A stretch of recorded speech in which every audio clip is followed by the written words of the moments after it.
headed by Police Lieutenant Colonel Alvin B. Belista, Station Commander. Magandang araw sa inyong lahat. Ako po ang kasalukuyang Station Commander ng Batasan Police Station 6, QCPD.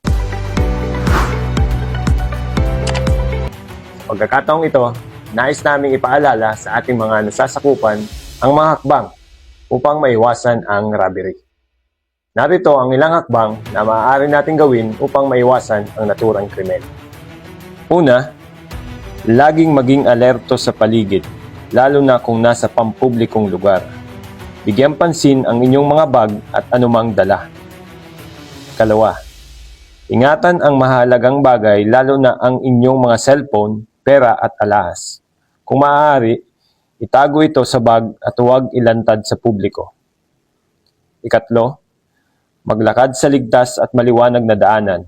Kung maaari, iwasan maglakad malapit sa daanan ng sasakyan at tuwing 10 oras ng gabi. Ikaapat, maging mapagmatsyag sa mga motorsiklo sa inyong paligid lalo na yung may kahina-hinalang kilos. Anumang nasaksiyan o nalamang kahina-hinalang tao o gawain sa inyong lugar ay maaaring inyong i-report agad sa aming hotline numbers. Sa pamamagitan ng sama-samang pagkilos at pagiging maingat, makakamit natin ang mas ligtas na komunidad. Tandaan, ang seguridad ay responsibilidad nating lahat, kaya manatili po tayong aktibo at alerto. Magtulungan po tayo, Q-Citizens, para labanan ang anumang krimen.